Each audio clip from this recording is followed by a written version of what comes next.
प्रसंग चल रहा है।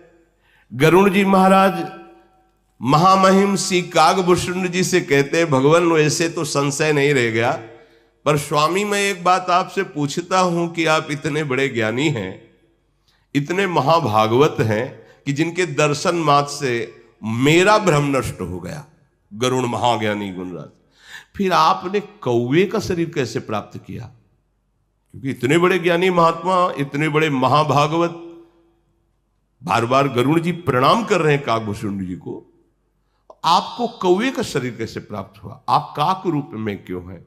और स्वामी, ये जो आपने भगवान का विशुद्ध महामहिम स्वरूप और चरित्र सुनाया, ये आपको कैसे ज्ञान प्राप्त हुआ? नाथ, मैंने भगवान शंकर से सुना है कि महाप्रलय में भी तुम्हारा नाश नहीं होता, सब नष्ट हो जाते, लेकिन आप यथावत बने रहते हैं। और भगवान शिव के वचन कभी मिथ्या नहीं हो सकते। इसलिए मेरे मन में प्रश्न आ रहा है कि काक शरीर और इतना ज्ञान, इतनी महिमा भगवान की आप जानते हैं, और आपका ये काक शरीर महाप्रलय में भी नष्ट नहीं होता, ये भगवान शिव ने स्वयं कहा, उसमें तो मुझे कोई संशय नहीं। तो नाथ, बात ये है कि अग जग जीव नाग नर देवा, नाथ सकल जगु काल कलेवा, अंड कटाह अमित लयकारी, काल सदा दुरति क्रम भारी, तुम्हि न व्यापत काल, अति कराल कारण कवन, मोहि सो कहु कृपाल, ज्ञान प्रभाव की जोग बल। हे काकभूषुंड जी, कोई भी नाग, मनुष्य, देवता, चर अचर जीव जब महाप्रलय होता है तो बचता नहीं, सब काल के गाल में चबाए जाते हैं, सब काल का कलेवा हो जाता है। असंख्य ब्रह्मांडों का नाश करने वाला बढ़ा हुआ काल किसी को नहीं बख्शता, पर महाराज भगवान शिव ने कहा कि आपके इस काक शरीर को वो नष्ट नहीं करता। तो ये प्रभाव आपके ज्ञान भक्ति का है या योग का है? ये क्या है कि आपके शरीर को भी काल छूता नहीं है? और प्रभु, एक और आश्चर्य हुआ कि आपके दर्शन के पहले ही आपके आश्रम में प्रवेश होते ही जितने मेरे प्रश्न थे सबका समाधान हो गया।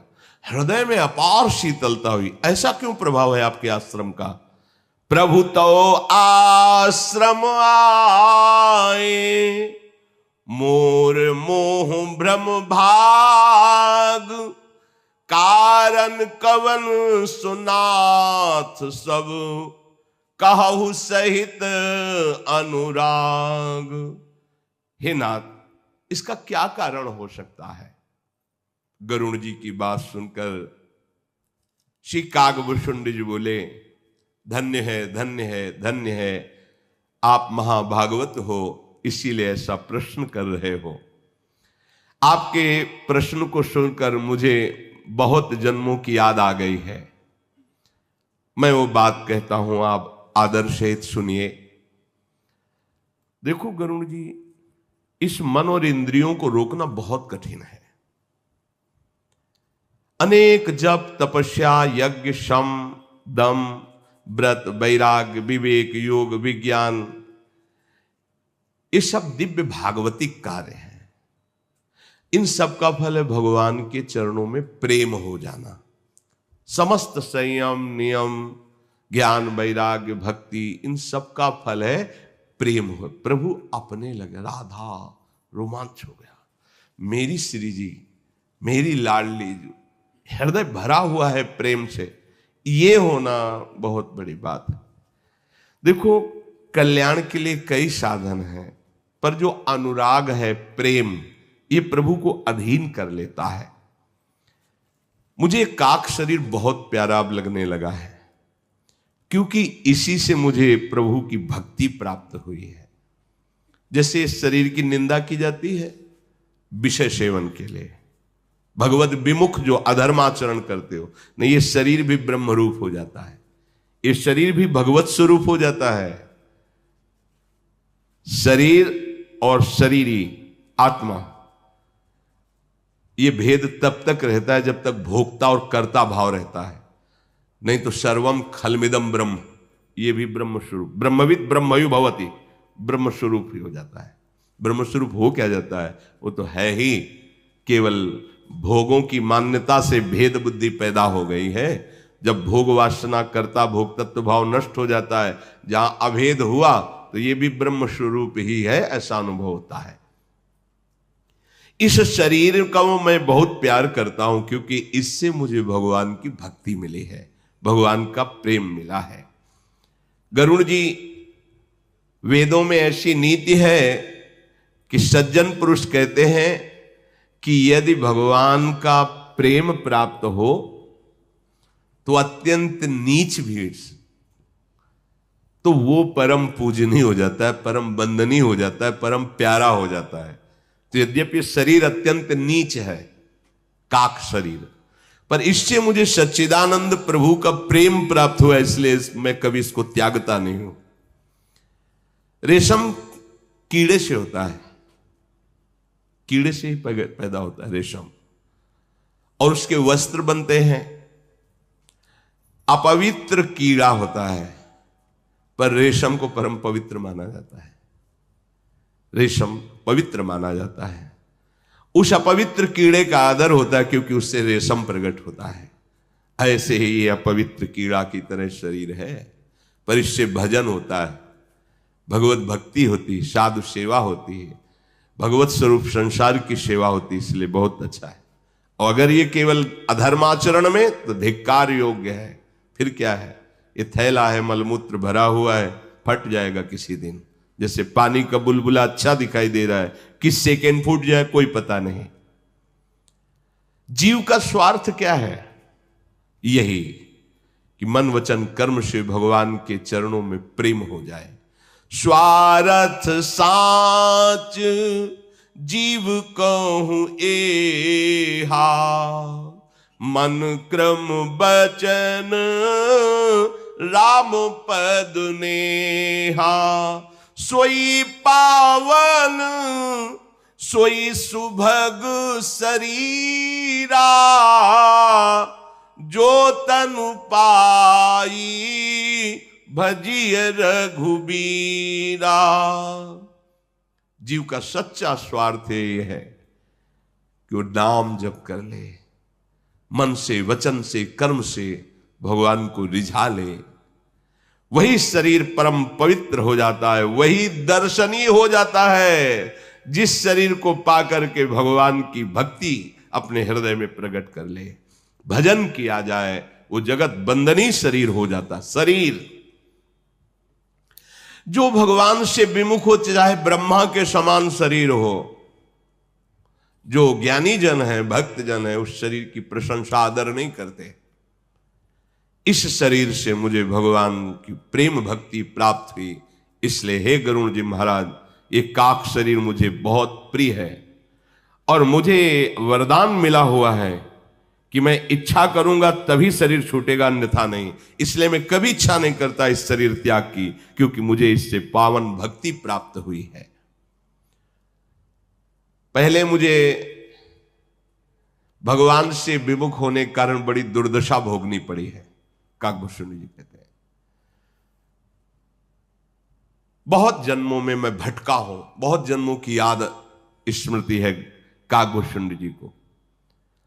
ऐसा नहीं कि मैं केवल धर्म विमुख ही आचरण करता रहा, मैंने योग भी किया है, तपस्या भी की, यज्ञ भी किया है, दान भी किया है, बड़े बड़े साधन किए गरुड़ जी, सब ये किया।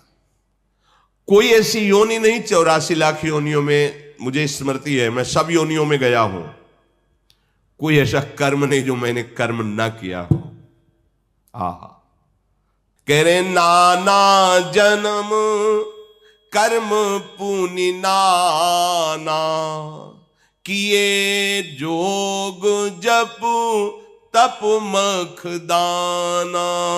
कवन जोनी जन्म्यूं जहां नाही, मैं खगेश भ्रमि भ्रमि जग माही, देखेऊं करी सब कर्म गुसाई, सुखी न भयऊं अबहि कीनाई, सुधि मोहिनाथ जन्म बहु केरी, शिव प्रसाद मति मोह न घेरी। हे गरुण जी, कोई ऐसी जीवनी नहीं जिसमें मैं जन्मा ना हो, कोई ऐसा कर्म नहीं जो मैंने किया ना हो, पर आज आपको कहता हूं भगवान के प्रेम में जो मुझे आज सुख मिल रहा है भक्ति में, वो किसी योनि में, किसी कर्म में, किसी लोक में मुझे नहीं मिला। भगवान शंकर की कृपा से मुझे सब याद है, मेरा ज्ञान अबाध है। जैसे 1 महीने पहले जो पहला सोमवार था, आपने क्या खाया? तो बाधित हो गया, समय ने बाधित, काल ने बाधित कर दिया स्मृति को। अभी 4 दिन पहले आप शाम के क्या पाए थे? शाम के 4 दिन के समय काल ने आपकी बुद्धि बाधित कर दी। लेकिन अबाध बुद्धि का तात्पर्य होता है 1 लाख जन्म पहले आप कौन थे, कहां थे, कैसे थे, ऐसे दिखाई दे रहा जैसे वर्तमान, उसे अबाध बुद्धि कहते हैं। कोई भी बाधा नहीं, न वर्तमान की, न भूत की, न भविष्य की, अबाध बुद्धि। कह रहे भगवान शिव की कृपा से करोड़ों असंख्यों जन्मों का भी स्मरण हमारी बुद्धि में है, वो अबाध है। मैं भी बहुत क्लेशित रहा हूं अनेकों जन्मों में। प्रभु, एक जन्म की बात बताता हूं जहां से हमारा उत्थान हुआ भगवत मार्ग में। उस समय कलयुग ही चल रहा था। कागभूषुंड जी कल्पों कल्पों की बातें सब उनकी स्मृति में है। इस कलयुग में जितने भी स्त्री पुरुष सब होते हैं, वो धर्म शास्त्रों का विरोध करने वाले और मनमानी आचरण करने वाले होते हैं, अनुशासनहीन। और फिर जब फंसते हैं ऐसी जगह, अब क्या करें, कोई उपाय नहीं रह जाता। ये अनुशासन बहुत अमृत है, ऐसा ना समझिए। अगर यहां राजकीय अनुशासन, धर्म का अनुशासन, समाज का अनुशासन, गुरुजनों का अनुशासन, शास्त्र का अनुशासन स्वीकार किया जाए तो अधर्माचरण बिल्कुल बंद हो जाएगा। जो अनुशासनहीन है, उसी अंतःकरण में ऐसे संकल्प उदय होते हैं जो पापाचरण कहे जाते हैं, अनुशासनहीनता के कारण। निगम अनुशासन सब मानते थे, शास्त्र, भाई शास्त्र ऐसा हम नहीं करेंगे, ऐसा शास्त्र विरुद्ध है। कहां, पता ही नहीं कि शास्त्र है क्या। तो हम कलयुग में जन्मे थे, जिसमें अपने लोग वर्तमान में हैं। कागभूषुंड जी कह रहे हैं उसमें देखा कि सब अधर्म परायण हो रहे हैं। कलयुग में जन्मे तो पर भगवान की ऐसी कृपा हुई कि अयोध्यापुरी में मुझे जन्म मिला। कलयुग में जन्मा पर अयोध्यापुरी में जन्मा, और शरीर का जन्म शूद्र कुल में हुआ। मैं मन वचन कर्म से अयोध्या में जन्म होने के कारण मेरी भगवान शिव में स्वाभाविक रति होने लगी। बड़ा अभिमानी था, अन्य देवताओं की खुल के निंदा करता था और भगवान शंकर की आराधना करता था। भगवान शंकर की कृपा से धन बढ़ने लगा हमारे पास, उग्र बुद्धि का हो गया। कागभूषण जी कह रहे हैं थोड़ा उल्टा है। हरि लक्ष्मी पति, इनका भजन करोगे तो अकिंचन बनते चले जाओगे। प्रायः इनके जितने महान भागवत हैं, या तो अंदर से राग रहित होकर के चक्रवर्ती सम्राट पद पर होते हुए भी महादैन्य है, और या फिर वास्तविक अकिंचन स्वरूप में। और ये महात्यागी हैं भगवान शिव, चिताभस्मा लेपो।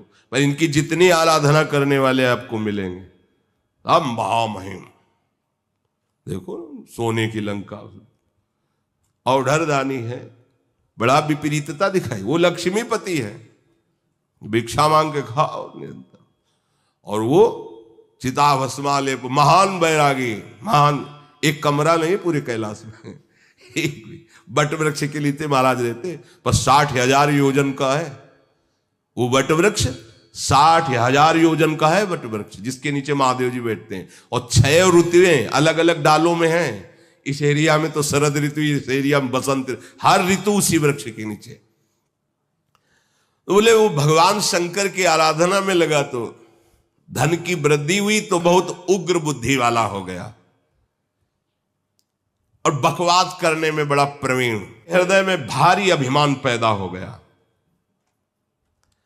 इतना अभिमान पैदा हो गया, यद्यपि मैं जन्मा परम कृपालु भगवान रघुनाथ जी की राजधानी अयोध्या में, हरि की निंदा करना, देवताओं की निंदा करना, महादेव की उपासना करना और अभिमान युक्त रहना।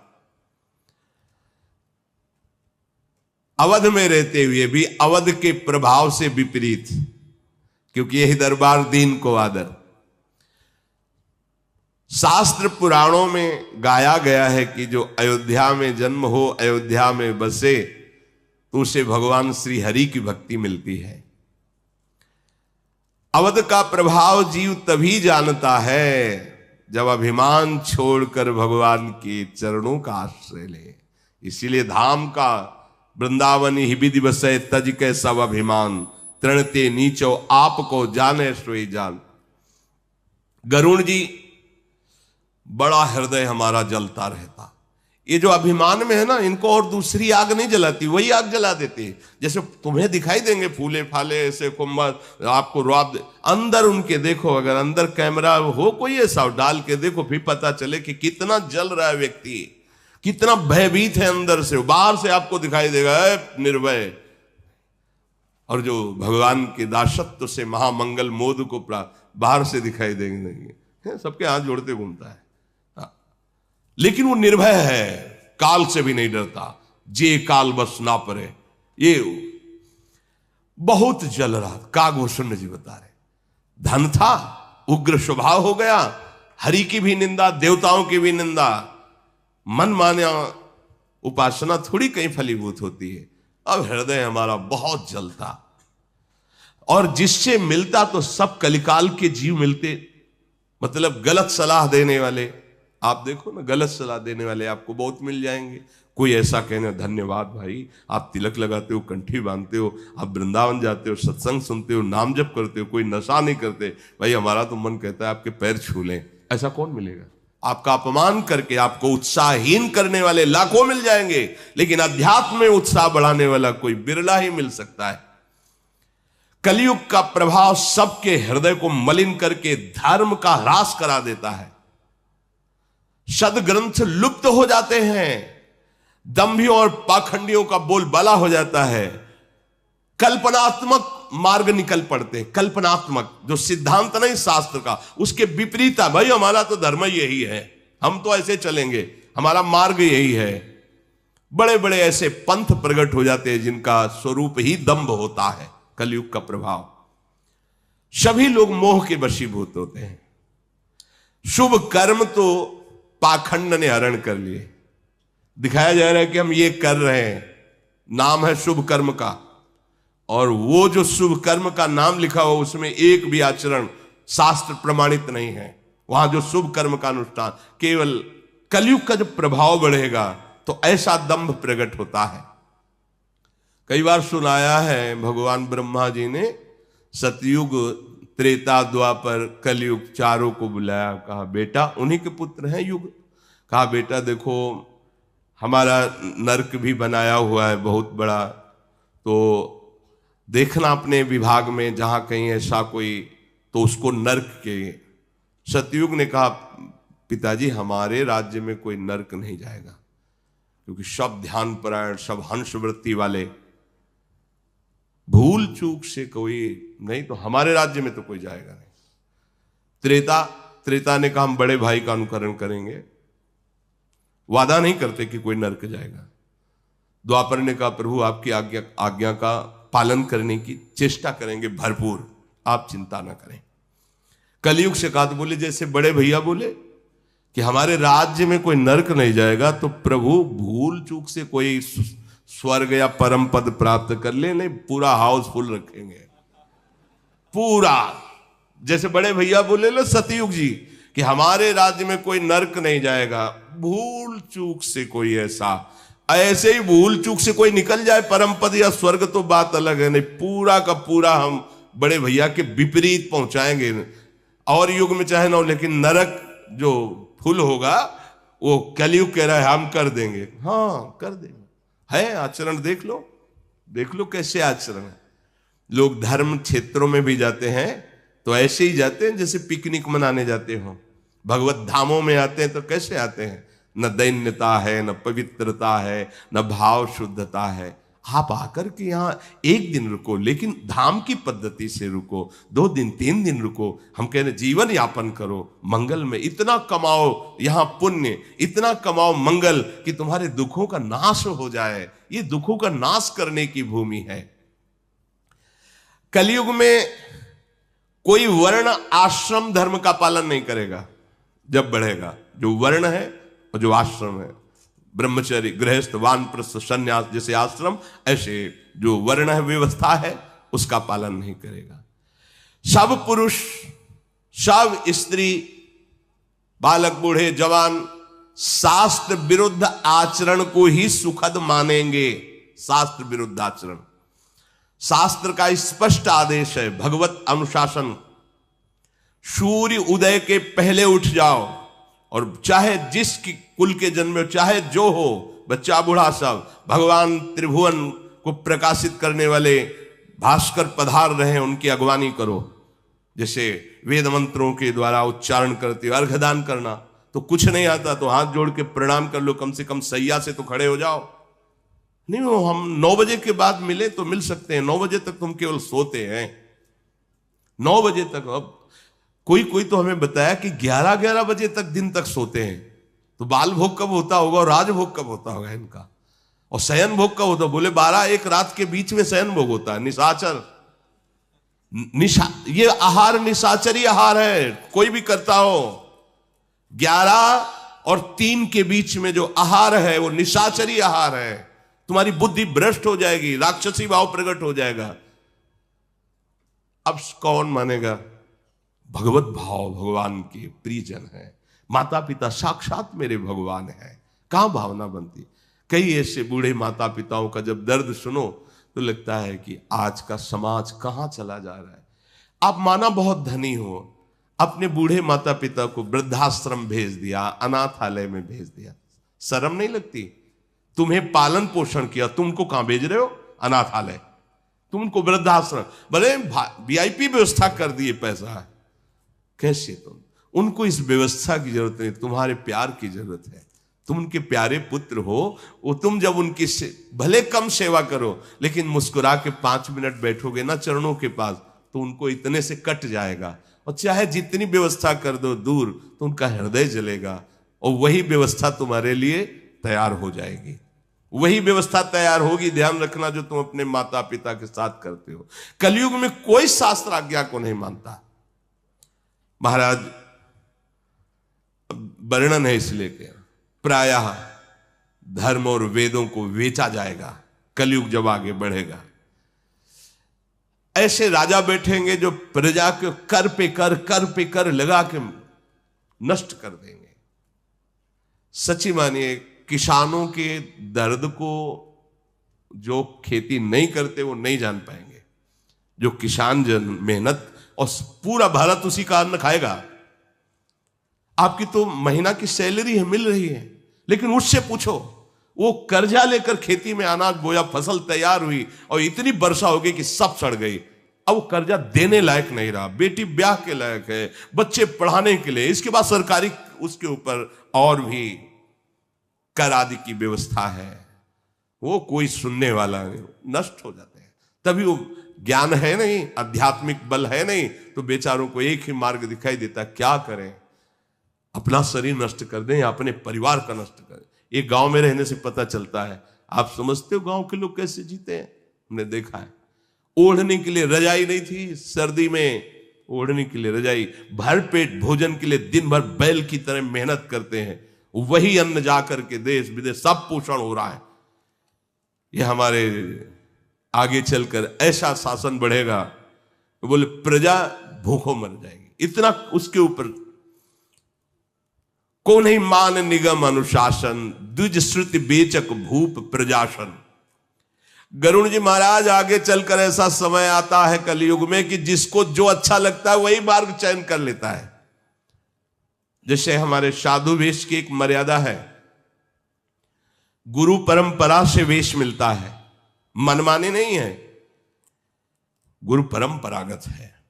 आप गृहस्थ हो तो उसकी बात, वैरागी हो तो एक वेश है आजीवन के लिए जो गुरु से मिला हुआ है। और ये नहीं कि मुझ कटिंग में, दाढ़ी सेटिंग में हो, बाल ऐसे फिटिंग, ऐसा नहीं है। सिद्धांत है, या तो मुंडन पूरे में और या तो पूरे रखाओ, दो ही पद्धति है, या तो भद्र करो या तो पूरे रखाओ, उसमें ये सेटिंग फिटिंग नहीं। जिसको जो मनाया पहन रहा है, जैसे मनाया वैसे रह रहा है, जैसे मनाया वैसे रह रहा है। कोई किसी से पूछने वाला नहीं कि आपको गुरु प्रदत्त है ये वेश, नहीं।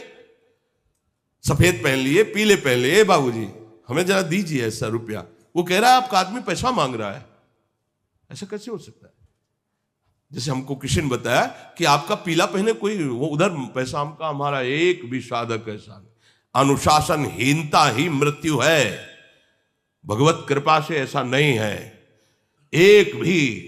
तब इनसे कहा कि जो केवल तिलक लगाए दिखाई देते हैं उनसे पूछो किस तारीख को कब आपने दीक्षा ली, नहीं ली तो केवल रज लगाओ, नाम जप करो, चिन्ह नहीं धारण कर सकते। अगर धारण किए हो तो दंड नहीं है, अपराध है, उसको तुम ऐसे नहीं, उसका दुरुपयोग नहीं कर सकते। तिलक लगा लिए, पीला ओढ़ लिए, 1 घंटा के लिए मार्ग में खड़े हो गए, ओ महाराज जी का स्वास्थ्य खराब, उसके लिए आपको सहयोग करेंगे, ये ऐसा कैसे हो सकता है? कहां है बात सुनी? तो बोले मार्ग में। तो मार्ग में तो कोई भी कुछ भी कर सकता है। इस क्षेत्र के अंतर्गत कहीं भी कोई किसी भी तरह का इस तरह की हरकत करता पाया जाए तो पक्का समझो वो हमारा विरोधी है, वो भगवत सिद्धांत का विरोधी, वो हमारा अनुगामी नहीं हो सकता, अनुगामी नहीं हो सकता। किसी भी तरह की याचना करने वाला हमारी श्री जी का शरणागत नहीं हो सकता। या मंगबो भलो नो बाप सो जो प्रभु राखे टेक, मृत्यु बर्दाश्त है, ऐसे करना बर्दाश्त नहीं। समुझ जाए शरण, समझो हम जिनकी शरण में है, पोषण भरण न चिंत कराए, श्री हरिवंश विभव बिलसाई, वृंदावन की माधुरी। थोड़ा जल्दी, ये जो धर्म विरुद्ध वेश धारण कर लेना, धर्म विरुद्ध उद्देश्य बना लेना, ये कलयुग का प्रभाव है। श्री कागभूषण जी कहते हैं, गरुड़ जी महाराज, वेश रचना भी आचार्य परंपरा के अनुसार रखी गई। इसीलिए हमारे देखो ना, रामानुजाचार्य, पूज्य श्री रामानंदाचार्य, पूज्य श्री निम्बारकाचार्य, अलग अलग आचार्य महापुरुष, अगर संन्यास में आद्य गुरु भगवान शंकराचार्य, अलग अलग मार्ग में भगवान अवतरित हुए। वेश, चिन्ह, उद्देश्य, परंपरागत मंत्र, उपदेश, ये सब एक से बोले ये मनमानी आचरण करके हुए कितने ऐसे लोग दिखाई देते हैं। हम लोगों में ये शिक्षा दी जाती थी कि बनारस में हो, अगर कोई संत मिला, पहले वहां था बड़े बड़े संतों में कोतवाल रहते थे, तो जैसे आप संत संगोष्ठी, तो गेट में बैठे, कुर्सी डाले, दो संत ही खड़े हैं, आपका प्रेम पट क्या है? अब वो सिद्धांत में नहीं जुड़ा हुआ है, परंपरा से नहीं, प्रेम पट। आपका योग पट क्या है? तुरंत कपड़े उतारो, उसको सादे कपड़े दो, दोबारा हमें काशी में कपड़े पहने ना दिखाई देना। उससे क्या होता था, ये जो कहते हैं ना कि साधु ऐसे कहे, ऐसे नहीं। अब कोई किससे बोले, कोई कुछ भी पहन ले, कोई कुछ भी बोल ले, हम आपको ये प्रार्थना करते हैं, कहीं कोई विशेष कष्ट में है, आप देख लीजिए, उसकी सेवा कर दीजिए। पर संत ऐसे नहीं होते, आप ये बात समझ लेना, ऐसे नहीं होते। ये हम तुम्हें घोषणा करके कहते हैं, ऐसे नहीं होते संत। संत ऐसे होते हैं, भरण पोषण तुम्हारे द्वारा जिनका भाव होता है, वो विश्वंभर भगवान के दास नहीं होते, वो जगत के भोगों के दास होते हैं। विश्वंभर भगवान के दास ऐसे नहीं कर सकते। एकादशी फलाहार करा दो, वो एकादशी किस काम की जिसके फलाहार के लिए हमें भीख मांगनी पड़े? वो यज्ञ किस काम की जिसके लिए हमें भीख मांगनी पड़े? वो भंडारा किस काम का जिसके लिए हमें भीख मांगनी पड़े? हमारा निरंतर अंदर भंडारा चल रहा है, यज्ञ हो रही, हम प्रति श्वास को भगवान के चरणों में अर्पित करें, इससे बड़ी कोई यज्ञ नहीं। हम प्रतिपल इंद्रियों को भगवान नाम से तृप्त कर रहे हैं, इससे बड़ा कोई भंडारा नहीं। हमारे रोम रोम भगवान की दासत्व से युक्त हो जाए, इससे बड़ा जगत मंगल नहीं। वायु छू के स्पर्श करके पापों का नाश करेगी, समझना है। कागभूषुंडी जी, जो जितना दंभ पाखंड कर पाएगा उसे उतना ही बड़ा कहा जाएगा। जो दूसरे का धन हरण कर ले वही बुद्धिमान कहा जाएगा। जो जितना नीच आचरण कर ले उसी का सम्मान होगा। जो जितना झूठ बोल ले, दिल्लगी कर ले, जितना बेईमानी कर ले, उतने गुणवान कहा जाएगा। जो आचारहीन है, वेद शास्त्र का अपमान करने वाला है, कलयुग में वो उसी का सम्मान कहा जाएगा। अशुभ भेष भूषण धरे भक्षा भक्ष जे खाहि, ते जोगी ते सिद्ध नर पूजते कलयुग माहि। जो अमंगल वेश, अमंगल भूषण, अमंगल खान पान, वही कहे जाएंगे। बड़ा कलयुग का विचित्र तांडव होता है गरुड़ जी। जो अपने आचरण सदैव दूसरों को दुख देने वाले करते हैं, जे अपकारी चार तिनकर गौरव मान्यते, उन्हीं का बड़ा गौरव, उन्हीं का बड़ा सम्मान होता है। मन वच कर्म लबार तेई बक्ता कलिकालम। कागभूषुंडी जी कह रहे हैं गरुड़ जी से कि मन और वचन और कर्म से विषयों में प्रीत रखने वाला और झूठ का बल रखने वाला जितना वाणी में प्रवीण कहा जाएगा वही वक्ता माना जाएगा। वक्ता का तात्पर्य है शास्त्र की बनाई हुई मार्ग से कभी इधर बिलग न जाए, या तो अपनी अनुभूति जो तस्मा शास्त्रम प्रमाणम, यह शास्त्र वचन, बस उतना ही। हमें यह नहीं कि हमें सब कुछ आता है, शास्त्र नहीं है हमें से, वो कभी अनुभूति वाली बात नहीं। भले बात पूरी तुम्हें कंठस्थ है, लेकिन शास्त्र सामने रखना हो अनिवार्य है। ये हम गुरुजनों की बात करें कि जैसे चतुराशी जी का गायन कर रहे हैं और हाथ में चतुराशी जी नहीं लिए बैठे हुए हैं, क्यों? चतुराशी जी सामने क्यों नहीं? जी कंठस्थ है तो क्या हुआ, सामने उसको रखो, दर्शन करते हुए जो पद है उसको, भले कंठस्थ है पर आप सामने रखिए। गुरुजनों की वाणी में क्यों में नहीं कहा जाता।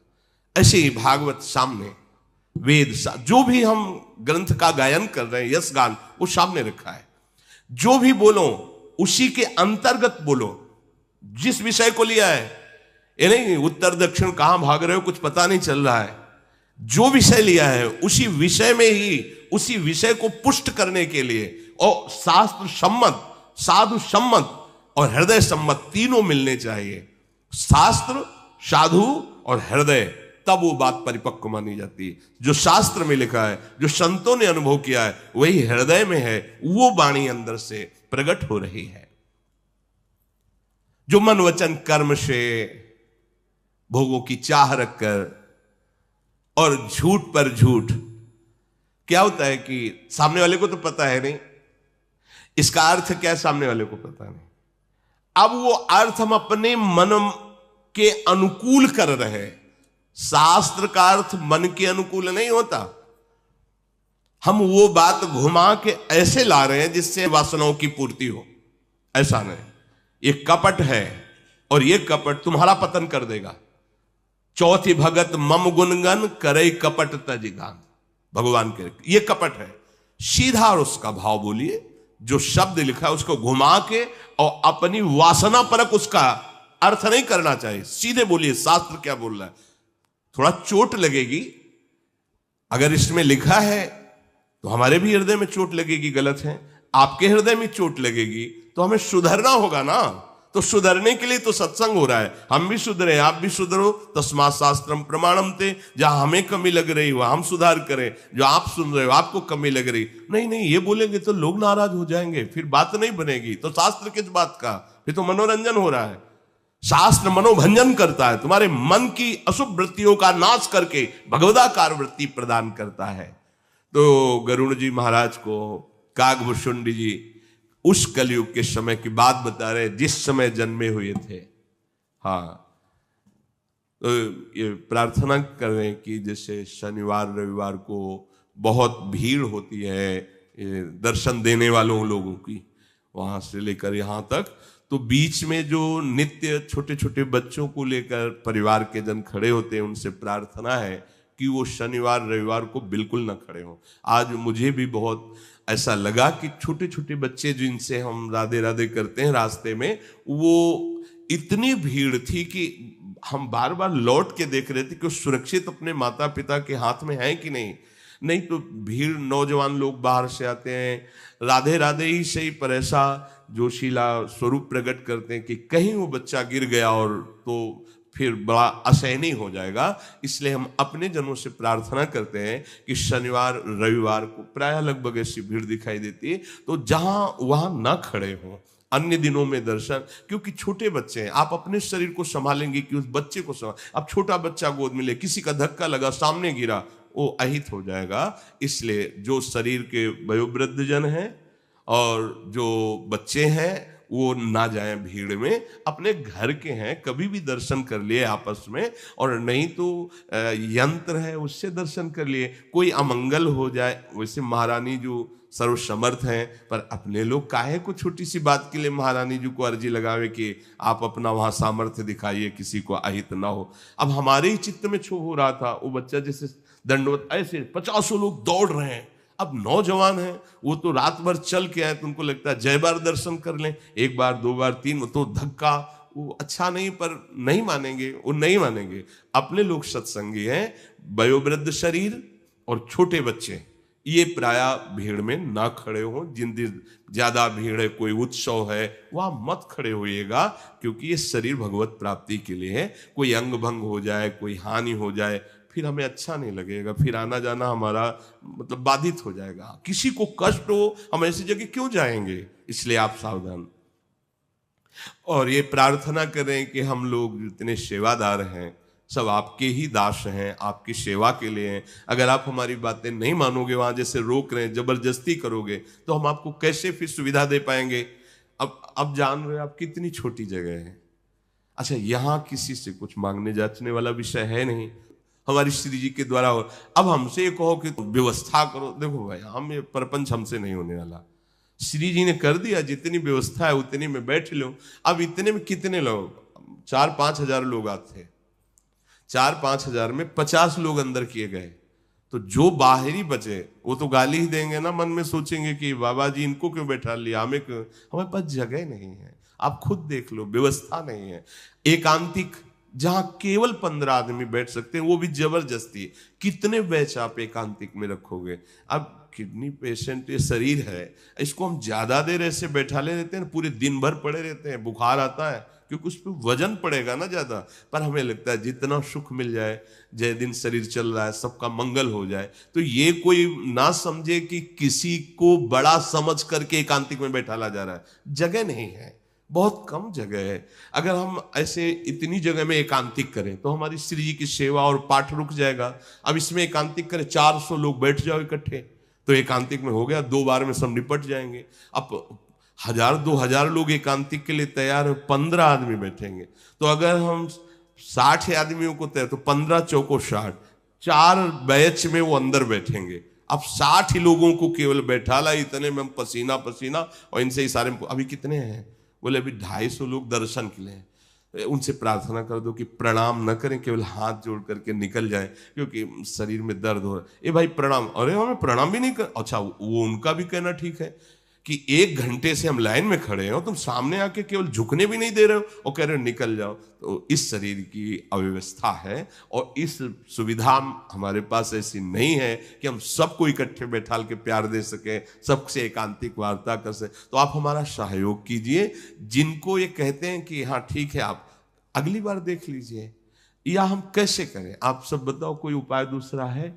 हम कैसे? अगर हम इधर एकांतिक कर, तो हमारी श्री जी की सेवा, फिर हमारे एकांतिक का मतलब क्या रहा? हमारी लाडली जी की सेवा बाधित हो जाए, उनको जो गान सुनाया जाता है सुधा निधि चतुरासी जी नाम के, वो बाधित हो जाए, तो फिर हमें अच्छा नहीं लगेगा। और हमारे पास जगह है नहीं, कुंज कुटीर में छोटी जगह है, तो उसी में एकांतिक होता है। तो आप लोगों को धैर्य धारण करना पड़ेगा। आप अगर इनसे नाराज होगे, धक्का दोगे, या ऐसा कि तुम किसी को विशेष समझकर, हमारे लिए यहाँ कोई विशेष नहीं है, हमारे लिए सब श्री जी के प्यारे हो, पर हमारे पास अव्यवस्था है, उतनी व्यवस्था नहीं कि हम कर सकते हैं। देखो आज हमने देखा कि हमारे जो वृंदावन की पुलिस पसीना पसीना हो रहे हो और खुद धक्का सह रहे हैं भीड़, हम उनको प्रणाम करते हैं, वो कितना सहयोग दे रहे हैं। अगर वो सहयोग न दे तो अपने कैसे, तो आप लोग अपने नहीं हो क्या? हमें ये प्रश्न उठता है कि क्या ये जो लोग दर्शन करने आते हैं ये हमारे नहीं है क्या? इनके लिए हमको व्यवस्था ऐसी करनी पड़े कि कोई इनको जबरदस्ती रोके? तो हमें लगता है अगर आप लोग धैर्यपूर्वक खड़े रहें, या आप लोग ये जो श्री जी के जन हैं, आपके सेवक हैं, आप इनकी बात मान लें तो अच्छा रहेगा। तो कोई भी ये ज्यादा जोर न करे कि हमें हाल में ही बैठना, क्योंकि हाल में आदि तो हम ही घेरे हुए हैं, हमारी श्री जी ऐसा। अब कितने लोग बैठेंगे इसमें? जितने केवल वहां सामने खड़े थे उतने आ जाए तो सब जगह नहीं हम आएंगे, वहां केवल सामने खड़े। अब हमारे पास असुविधा है, इसलिए आप असुविधा में भी आनंद ले, ऐसा व्यवहार करें। धक्का मुक्की, लड़ाई झगड़ा, किसी को कष्ट ऐसा न। और अपने जन इतना भावुकता को समेटिए कि छोटे छोटे बच्चे जो हैं वो भीड़ में मत ले जाइए, कहीं कोई अमंगल ना हो जाए। अपने कभी भी मिल सकते हैं, जैसे अन्य दिनों में है तो अन्य दिनों में खड़े हो जाए, अन्य दिनों में जगह रहती है, शनिवार रविवार मत आइए जिससे कोई अमंगल ना हो जाए। श्री राधा वल्लभ लाल की।